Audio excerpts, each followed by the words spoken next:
ప్రశాంత్ వర్మ ప్రస్తుతం pan India లెవెల్లో ఈ డైరెక్టర్ పేరు మారుమోగుతున్న విషయం తెలిసిందే. నిజానికి ఆ సినిమా అప్పుడే ప్రశాంత్ వర్మ గురించి ఇండస్ట్రీలో గట్టిగానే టాక్ నడిచింది.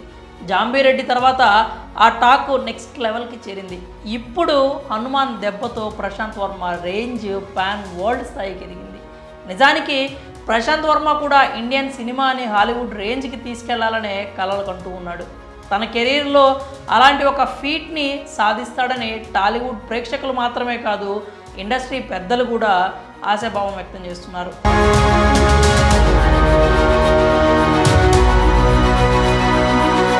అయితే ప్రశాంత్ వర్మ ఈ స్థాయికి రావడానికి రాజమౌళి కూడా కారణం అని మీకు తెలుసా? ప్రశాంత్ వర్మ తెరకెక్కించిన హనుమాన్ మూవీ పేరుకు చిన్న సినిమాగా ప్రేక్షకుల ముందుకు వచ్చింది. కానీ ఇప్పుడు పాన్ వరల్డ్ స్థాయిలో బాక్సాఫీస్ వద్ద రికార్డుల మోత మోగిస్తోంది. ఓవర్సీస్లో కూడా హనుమాన్ రికార్డుల వేట చూసి ట్రేడ్ పండితులు కూడా ముక్కును వేలేసుకుంటున్నారు.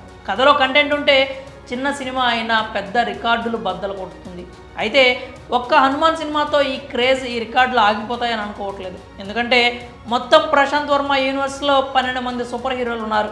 ఇప్పుడు కేవలం 2 మాత్రమే పరిచయం చేశాడు, ఇంకా 10 మంది ఉన్నారు. అలాగే తాజాగా తన ఫ్యూచర్ సినిమాల గురించి కూడా ఇంట్రెస్టింగ్ కామెంట్స్ చేశాడు. ప్రస్తుతం తన స్టోరీ టీంలో 25 మంది రైటర్స్ ఉన్నట్లు చెప్పాడు. ఆ సంఖ్యను త్వరలోనే 100 మందికి తీసుకెళ్తానన్నాడు.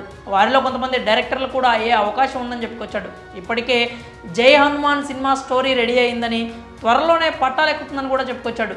అలాగే అదిరా కూడా ఫాస్ట్గానే ప్రేక్షకుల ముందుకు వస్తుందని చెప్పుకొచ్చాడు. ఇలా ఒక పక్కా ప్లానింగ్తో ప్రశాంత్ వర్మ ముందుకెళ్తున్నాడు. ఇక్కడ ప్రశాంత్ వర్మకు రాజమౌళి చేసిన సాయం ఏంటి అనే ప్రశ్న మీకు వచ్చే ఉంటుంది. అవును, రాజమౌళి ప్రశాంత్ వర్మకు చాలా గొప్ప సాయమే చేశాడు. అదేంటంటే ప్రశాంత్ వర్మ కాలేజీలో ఉన్న సమయంలోనే రాజమౌళికి మెయిల్స్ పంపాడు. తనను అసిస్టెంట్ డైరెక్టర్గా తన టీంలోకి తీసుకోవాలని కోరాడు. కానీ టీంలో ఖాళీ లేదని రాజమౌళి తిరస్కరించాడు.